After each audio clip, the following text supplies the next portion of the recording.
everyone, and welcome to the very first episode of the On the Ed podcast with me, Joel Boyd. And me, Peter Wellman. This is the podcast where we lace up our boots and tackle the big issues like mental health in sport. Today, we're joined by two very special guests from the UE women's football team. First up is Keris. When she's not saving rockets, she's building them. As an aerospace engineer, she either has her head in the game or her head in the clouds. And with her is Kira, a new arrival from Canada. She's either navigating the midfield or mapping the world as a geography student. But without further ado, let's get right into it. So, hello there. How are you all doing today? Yeah, doing good. Perfect. It's nice weather. Yeah, it's lovely weather. It is, actually. It is. For a first episode, I think we've been given absolutely God's gift on this one. So just to begin with, there's lots of conversations about mental health in sports. But it either goes into two camps. It's either, it's a real strain, or it's like the absolute saviour. Have you seen any other conversations come up around this? Or Yeah, I feel like those two are definitely the main ones that I hear. And it's talked about, but I don't know if it's actually dealt with in a proper way. But yeah, definitely more of a strain is what I hear. Yeah, you don't really hear much about it being in the middle. It's always one or the other. with it sort of being on both sides, where do you feel the line is between like enjoying this as a sport and also like competitiveness? Because both of you are, you're playing for the team. You obviously want to do the best you absolutely can. But do you ever feel like there's a line between competitiveness and where you feel like you've had to over-egg it yourself or something like that? Yeah, no, for sure. I feel like enjoying yourself and having fun, but also pushing yourself to play the best you can. I think, honestly, that is the hard part because you have people pushing you as well, like your coach and your teammates, and you have yourself that want to do good. So I think just finding a balance that works for yourself and what level you want to compete in, I think that can really help with your mental health. Yeah, sometimes it's a case of balancing, actually, am I a right fit for this team? Whether it's a much more competitive team and you're finding a bit more of a strain on it versus going down a couple leagues to a different team and actually having a much better atmosphere, really enjoying being with the players, the coaches, having that good relationship is really important. And a lot of stuff is made of, like we said, the negative impact of mental health. Can you share some of the ways that football has actually impacted your mental health in a positive way? Yeah, no, for sure. Personally, football has done a lot for my mental health. Just being a team sport for the first part and being able to have a connection with your team. And it's almost like you have the social part, which is a benefit, and then you also have like the physical exercise part. So it's kind of like everybody knows, like science knows that exercise improves your mental health and makes you happier. And then plus having a team that you can rely on, I think, and just like, come to the field and just have like a kick with the girls, a laugh with the girls. I think that also has really helped with my mental health, like having those connections and having people I can rely on while also getting exercise. Yeah, especially when, of course, you're doing this alongside studies. Actually, it's really demanding trying to find the time to even just kind of relax. And for some people, especially for me, myself, football is great. I love watching it. I love playing it. Any chance I get, I'm down here. And it really just helps kind of relax yourself, get away from your studies a little bit. Yeah, that's always really so positive. like you said, you mentioned your studies. How do you kind of balance those pressures of like academic life, personal life, all of those responsibilities? How do you manage that to balance those things? With difficulty. I'm not gonna lie, it is quite difficult. You've really got to be on it. You've got to be quite diligent with yourself and actually make sure you're finding the time. And occasionally that means you might have to take a step back, whether it's you have to miss a couple training sessions just to kind of reset yourself. Also, when you've got like exams and stuff going on, there's certain times of the year that is going to be a lot more of a struggle. It's just making sure you're prepared with your studies so that actually if you don't want to miss out on that time, you've got your stuff prepared in advance, so then you can do it. My next question, there's a lot in certain studies, they've talked about how there's like lots of issues with stuff like anxiety. My question for you is, where do you actually feel the most sort of anxiety? Is it actually on or off the pitch? Yeah, no, that's a good question. Personally, I would definitely say off the pitch. I think the build up, the pressure before the games, the expectations from the surrounding environments is a lot more anxiety inducing than actually being on the pitch. And because once you start playing, once you get your head in the game truly and kind of block out everything else that's going on in Forget the world, about everything else. you kind of forget about everything else. But the build up and just the pressures beforehand, I think, honestly, is where the most anxiety is. Even the night before a match or just like an important training session, you're just thinking about it and you're just in your head. But yeah, once you're on the field, it's like a whole different thing. I imagine that you're sort of there the night before, and then you get on the pitch and you're just like, oh wait, hang on, this is fine. I know what I'm doing. The last 20 minutes, especially kind of just at the start of warm-up, that's really where the anxiety kind of gets in the top. And then the whistle blows to start the match, and you just kind of get set and you're like, okay, now we're in it, we're good. Here's game plan, execute. Yeah. And what are the biggest challenges both on and off the pitch that you guys have faced? What are some of those examples that you can pick out in terms of mental health challenges? I think I would say the real thing is just there's two parts. I think you're being hard on yourself and wanting to do good. That creates a lot of anxiety, overthinking. And honestly, it makes you play worse when you're overthinking yourself and really hard on yourself. I think you need to obviously keep yourself accountable for being good, but also mistakes are normal, like that's life. Like you make a mistake in a game, you just, try to fix that mistake. That's life. That's one part of anxiety. I think the other half is the pressures put on to you by your coach, family sometimes, your fans, teammates. I think that's the other half of the battle.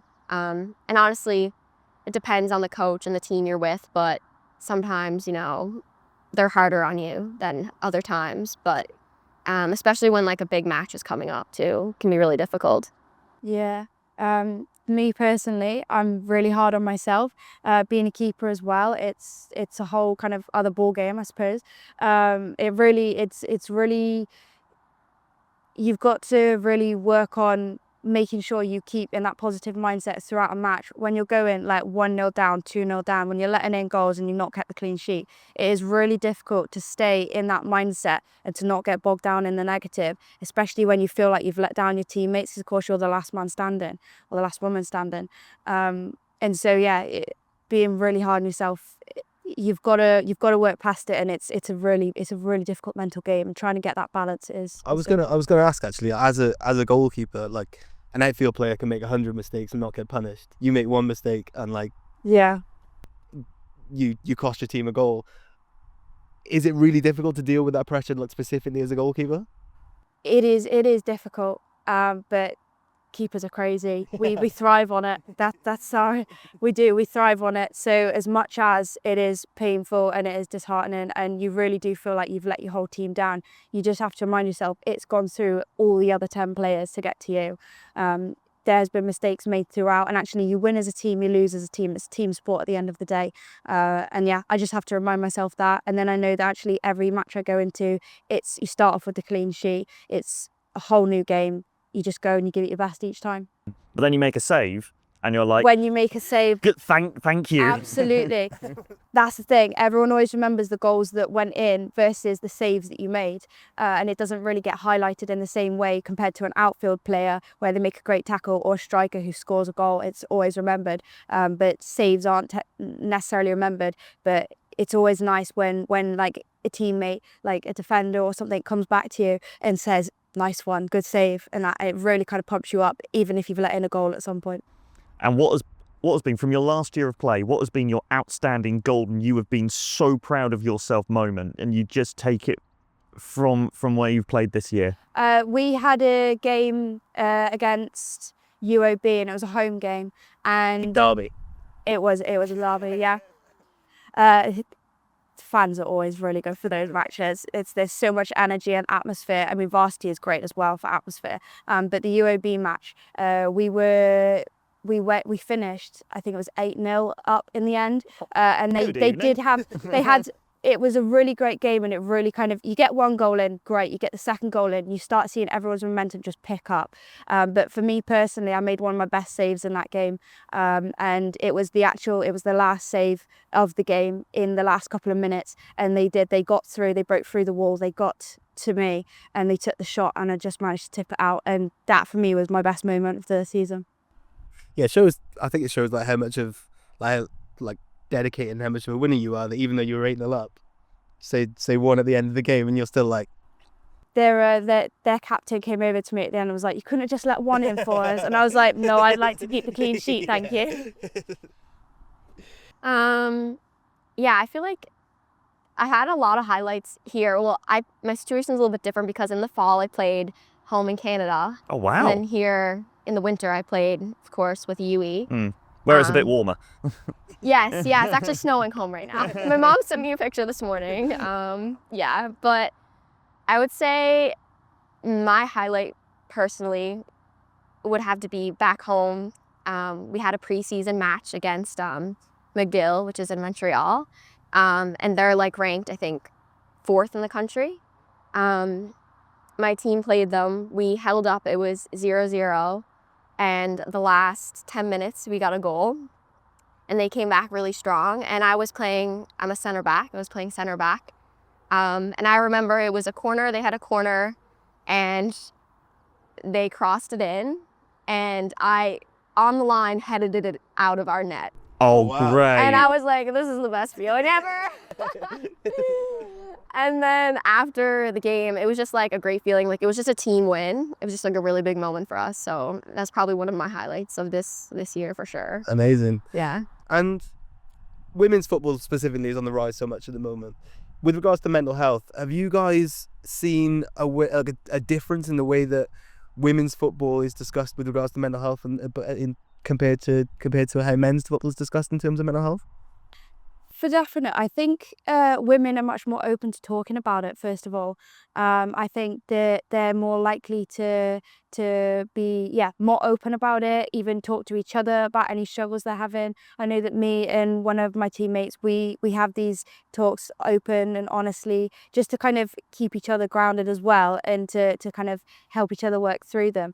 I think in men's football, it's not as spoken about, but I think there's probably more support for them there than people realise. I think there's more support in the women's as well than is shown too, especially in like the media and stuff. But I think it's much more open in women's football for definite.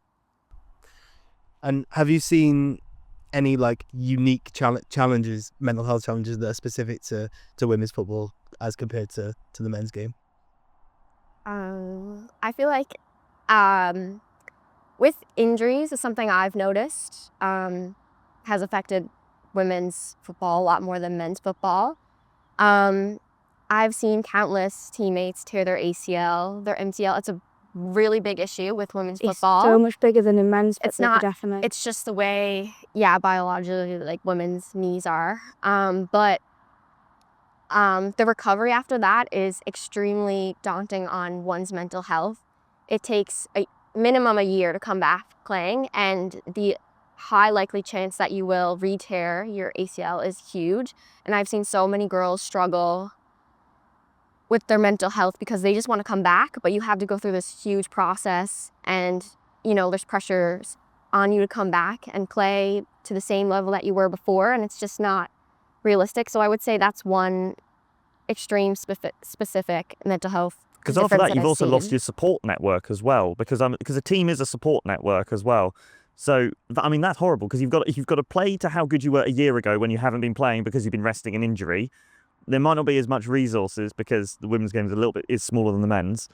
And then at the same time, you come back and you're just like, well, and then you've got a higher likelihood, oh, that's awful. Yeah, and of course, sometimes teammates change, so some of them might not be the same, so there's some unfamiliar faces. So actually, sometimes for people, even if you're injured, getting down to the pitch, staying with the team, kind of supporting them from the sidelines really helps with that recovery. But it's so heartbreaking when you're trying to be there and support the team from an injured perspective and not being able to be on the pitch. That's really difficult. It's really hard. Yeah. And do you think the culture around mental health in sport is improving? What what would you like to see from, say, the next kind of 5-10 years, specifically in women's sport, but in sport in general? What would you like to see in terms of improvements, in terms of mental health support? Do they need to start bringing dogs on pitches? Because everywhere seems to solve mental health by just bringing in an infinite amount of dogs.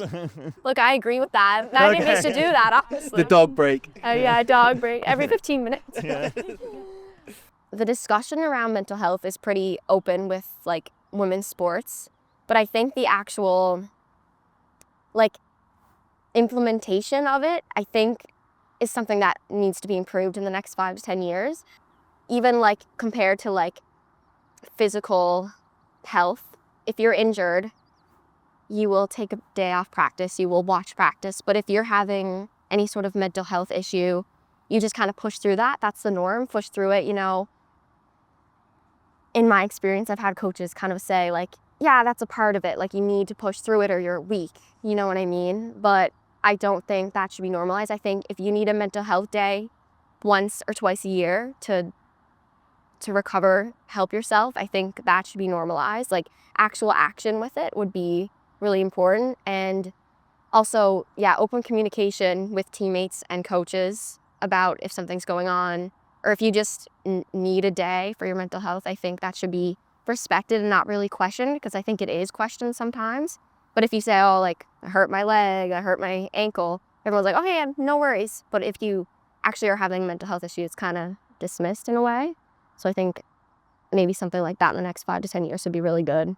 If you had to give advice to a young woman who was thinking about getting into football, but were worried about the mental health challenges they might face when they were going to get into it, what advice would you give them? Find a team that you are comfortable with. You don't have to be in the best team in the world. If you're in one that you're comfortable with, you've got a good relationship with the coaches, that is significantly better for your mental health than a team that will just push you and not allow you that time or the chance to turn around and say, I'm not okay, I need some support in this, for definite.